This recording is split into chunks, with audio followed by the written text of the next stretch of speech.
ఒక్కసారి కొమ్మూరి గోల్డ్ కి కాల్ చేయండి. తాకట్లో ఉన్న మీ బంగారాన్ని విడిపించి మార్కెట్ ప్రైస్ కి వాళ్ళు కొనుక్కుని మిగతా డబ్బులు మీకు ఇచ్చేస్తారు. అందరికీ నమస్తే, వెల్కమ్ టు మనం టీవీ. నేను మీ తిరుపతి. తెలంగాణ మాజీ ముఖ్యమంత్రి బీఆర్ఎస్ పార్టీ అధినేత కల్వకుంట్ల చంద్రశేఖరరావు గారు అసెంబ్లీకి వచ్చింది. కేసీఆర్ అసెంబ్లీకి వచ్చి తన ఛాంబర్లో ఫైళ్ళ మీద అటెండ్ అయినట్టు సంతకాలు పెట్టిండు. తర్వాత అసెంబ్లీలో కూర్చున్నాడు.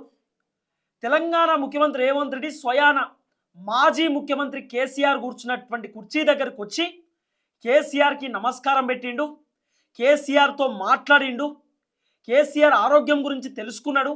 అన్నా బాగున్నావా, అన్న ఏం చేస్తున్నావు, బాగున్నావా, ఆరోగ్యం బాగుందా అని చెప్పి ముఖ్యమంత్రి రేవంత్ రెడ్డి స్వయాన తన సీటు దగ్గర నుండి మాజీ ముఖ్యమంత్రి సీటు దగ్గరకు వచ్చి ఒక ప్రతిపక్ష పార్టీ లీడర్ను రేవంత్ రెడ్డి ఆరోగ్య సమస్యల గురించి అడిగి తెలుసుకునేటటువంటి కార్యక్రమం చేసిండు. బాగున్నావా, ఆరోగ్యం జాగ్రత్త అన్న, జాగ్రత్తగా ఉండు అనేటటువంటి అంశాన్ని మాజీ ముఖ్యమంత్రి కేసీఆర్కు రేవంత్ రెడ్డి చెప్పినట్టుగా కొంత వినబడుతున్నటువంటి వ్యవహారం. ఆ వీడియోలు కూడా చాలా క్లియర్ కట్గా సోషల్ మీడియాలో వైరల్ అవుతున్నటువంటి పరిస్థితి. తెలంగాణ ముఖ్యమంత్రి రేవంత్ రెడ్డి చాలా సందర్భాలలో మీడియా ఛానల్లో కానివ్వండి, ప్రెస్ మీట్లలో కానివ్వండి, భారీ బహిరంగ సభలలో కానివ్వండి, మీటింగ్లలో కానివ్వండి, ముఖ్యమంత్రి రేవంత్ రెడ్డి పదే పదే కేసీఆర్ చావు గురించి మాట్లాడడం, కేసీఆర్ చెడు కోరుకోవడం, నువ్వు బండ కట్టుకొని చేస్తావా, నువ్వు ఉరేసుకొని చేస్తావా, నువ్వు నీళ్ళలో పడి చేస్తావా, ఎట్లా చేస్తావు అనేది నీ ఇష్టం, ఇక ఇష్టానుసారంగా రేవంత్ రెడ్డి మాట్లాడేటటువంటి కార్యక్రమం చేసిండు కేసీఆర్ను ఉద్దేశించి. ఒకసారి కేసీఆర్ బీఆర్ఎస్ పార్టీ ఆఫీస్లో ప్రెస్ మీట్ పెట్టినప్పుడు కేసీఆర్ రెస్పాండ్ అయ్యిండు. కేసీఆర్ పాపం ఆయన ఆవేదన వెళ్ళగక్కిండు. ఆయన కొంత సాడ్గా కనబడ్డాడు. రేవంత్ రెడ్డి పదే పదే నన్ను తిడతా ఉన్నాడు అనేటటువంటి అంశం పైన ఇండైరెక్ట్గా నా చావు కోరుకుంటా ఉన్నారు. ఒకసారి 2 సార్లు అన్నారంటే ఏమో కానీ పదే పదే నా గురించే మాట్లాడుతూ ఉన్నారు, నా చావు గురించి మాట్లాడుతున్నారు, ఇది కరెక్ట్ కాదు అని చెప్పి కేసీఆర్ పాపం ఆయన ఎమోషన్ అయినటువంటి ఆ వీడియో కూడా సోషల్ మీడియాలో పెద్ద ఎత్తున వైరల్ అయింది. కేసీఆర్ అట్లా మాట్లాడిన తర్వాత కూడా రేవంత్ రెడ్డి కొడంగల్లో కొత్తగా ఎన్నికైనటువంటి సర్పంచ్లతోటి భారీ బహిరంగ సభ పెట్టి ఆ సభలో రేవంత్ అన్న మళ్ళీ కేసీఆర్ని ఉద్దేశించి తన చావు గురించి మాట్లాడే కార్యక్రమం చేసిండు. బీఆర్ఎస్ పార్టీ వర్కింగ్ ప్రెసిడెంట్ కేటీఆర్ని ఉద్దేశించి లాగులో తొండలిడిచి కొడతాం, అవులాగానివి నీ ముఖం అద్దంలో చూసుకో, నీ అవ్వ అనేటటువంటి మాటలు రేవంత్ రెడ్డి కేటీఆర్ని ఉద్దేశించి మాట్లాడిండు. అప్పుడు కేటీఆర్ కూడా కౌంటర్ ఇచ్చిండు. కేసీఆర్ రెస్పాన్స్ కాలేదు, బీఆర్ఎస్ పార్టీ లీడర్లు రెస్పాన్స్ అయ్యారు. చాలా రోజుల తర్వాత ముఖ్యమంత్రి రేవంత్ రెడ్డి కేసీఆర్ని కలిసిండు. కేసీఆర్తో కేవలం ఒక 2 సెకండ్స్ మాట్లాడిండు, అంతే. 2 సెకండ్లు మాత్రమే అసెంబ్లీలో రేవంత్ రెడ్డి స్వయాన ముఖ్యమంత్రి కుర్చీ నుండి ప్రతిపక్ష పార్టీ లీడర్ కుర్చీ దగ్గరకు వచ్చి ఆయనే పలకరించిండు, నమస్కారం పెట్టిండు, కేసీఆర్తో మాట్లాడిండు. ఒక మంచి అంశం అసెంబ్లీలో జరిగింది. చాలా రోజుల తర్వాత ఒక అద్భుతమైనటువంటి వాతావరణం కనబడ్డది అసెంబ్లీలో. ముఖ్యమంత్రి స్వయాన వచ్చి మాజీ ముఖ్యమంత్రితో మాట్లాడడం, ఆరోగ్యం గురించి తెలుసుకోవడం, జాగ్రత్తగా అన్న ఆరోగ్యం ఎట్లుందన్న అని చెప్పి అడగడం ఎందుకో కొంత అద్భుతాన్ని అనిపించింది. ఎందుకంటే రేవంత్ రెడ్డి కేసీఆర్కు తుంటి వెమకపోక్క బాలేనప్పుడు హాస్పిటల్లో కేసీఆర్ ఉన్నప్పుడు ఆ రోజు రేవంత్ రెడ్డి కేసీఆర్ని చూడడానికి పోయిండు, కేసీఆర్తో మాట్లాడిండు. After long time, long gap Revanth Reddy కేసీఆర్తో మాట్లాడిండు. సో ఒక ముఖ్యమంత్రి మాజీ ముఖ్యమంత్రి మధ్యలో ఈ అంటే నార్మల్గా ఈ బూతులు, తిట్లు, విమర్శలన్నీ కామన్.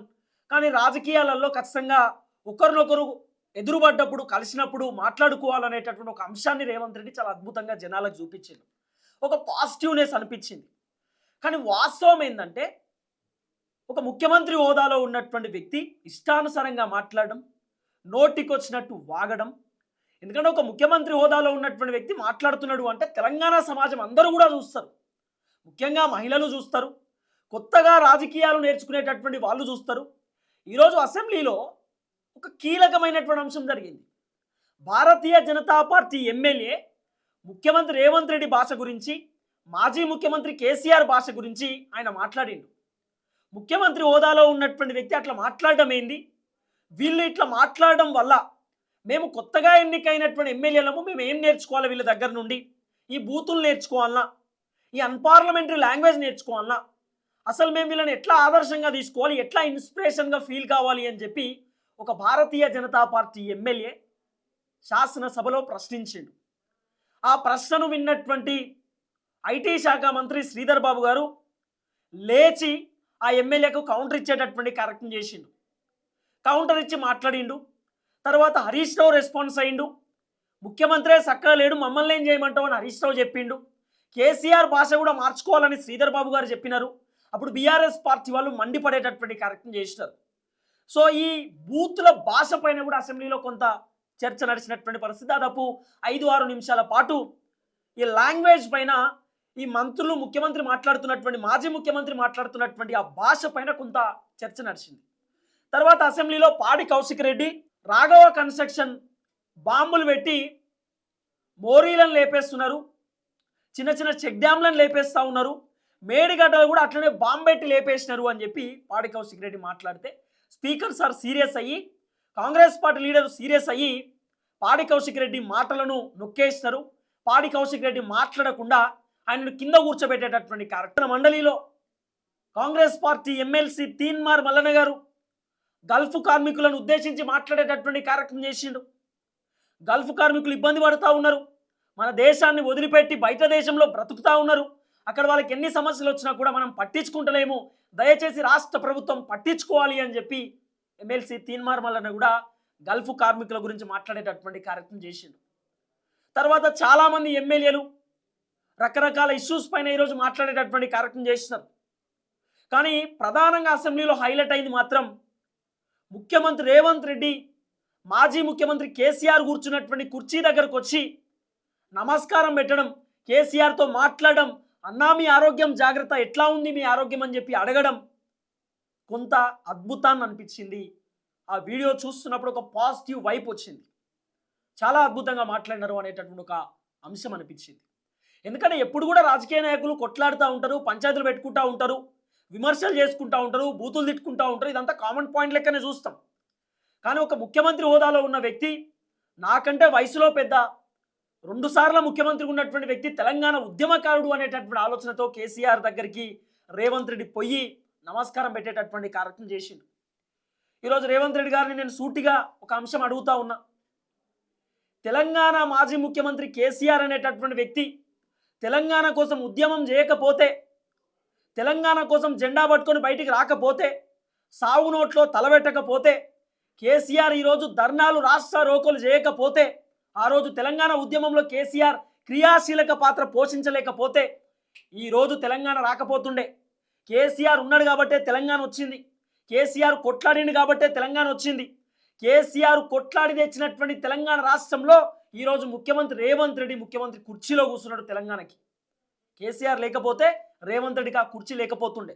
కాబట్టి కేసీఆర్ని తిట్టే ముందు, కేసీఆర్ని విమర్శించే ముందు, కేసీఆర్ పైన కోప్పడే ముందు, నాకంటే వయసులో పెద్దోడు, అనుభవంలో పెద్దోడు, నాకంటే 2 సార్లు ముఖ్యమంత్రిగా ఉన్న వ్యక్తి, సెంట్రల్ మినిస్టర్గా కూడా పనిచేసిండు, తర్వాత అనేక మంత్రి పదవులలో ఉన్నటువంటి వ్యక్తి, అలాంటి వ్యక్తిని మనం ఆచితూచి మాట్లాడాలనేటటువంటి ఆలోచన ఒక ముఖ్యమంత్రి హోదాలో ఉన్నటువంటి వ్యక్తికి కూడా ఉండాలి. ఈరోజు ఇంకో దారుణమైనటువంటి ఘటన ఏంటంటే అసెంబ్లీలో రేవంత్ రెడ్డి కేసీఆర్ దగ్గరకు వచ్చి నమస్తే పెట్టినప్పుడు కేటీఆర్, పాడి కౌశిక్ రెడ్డి లేవని కూడా లేవలే, నమస్తే కూడా పెట్టలే. అంటే కేటీఆర్ అనుకోని ఉండొచ్చు, నన్ను తిడతావు, మా నాయనని తిడతావు, నోటికొచ్చినట్టు వాగుతావు, నోటికొచ్చినట్టు మాట్లాడతావు, తిడతావు, బూతులు తిడతావు, మళ్ళీ మా దగ్గరకు వచ్చి నమస్తే పెడతావు, మేము ఎందుకు లేవాలి, మేము ఎందుకు మర్యాద ఇవ్వాలి, ఈ మర్యాద ఏందో నువ్వు మాట్లాడేటప్పుడే ఇస్తే బాగుంటుంది కదా. ఈరోజు మా దగ్గరకు వచ్చి నమస్తే పెడుతున్నావు, ఎందుకు మర్యాద ఇస్తున్నావు అంతగానం, పాజిటివ్ కోసమా అనేటటువంటి భావనలో కేటీఆర్ కూడా ఉండొచ్చు కదా. కేటీఆర్ నిలబడలే. కేసీఆర్కి నమస్తే పెడుతున్నప్పుడు బీఆర్ఎస్ పార్టీ ఎమ్మెల్యేలు అందరూ లేచి నిలబడ్డారు, ఇంక్లూడింగ్ హరీష్ రావు కూడా లేచి నిలబడ్డాడు. కేటీఆర్, కౌశిక్ రెడ్డి నిలబడలేదు, ఎక్కడ కూడా రేవంత్ రెడ్డి మొహం కూడా చూడలేదు. సో ఇలాంటి సన్నివేశాలు ఈరోజు అసెంబ్లీలో జరిగింది. అసెంబ్లీలో అసలు చాలా వేడిగా జరుగుతుంది అనుకున్నాం, కానీ 2026 జనవరి 2వ తారీఖు అసెంబ్లీని వాయిదా పెట్టినటువంటి పరిస్థితి. సో ఈరోజు అసెంబ్లీ సమావేశం దాదాపు 12 వరకు జరిగింది. ఆ తర్వాత డిస్పాచ్ అయిపోయినారు, ఎక్కడికక్కడ వెళ్ళిపోయినారు, ఎవరికి వాళ్ళు కాన్స్టిట్యున్సీలోకి వెళ్ళిపోయినారు ఎమ్మెల్యేలు.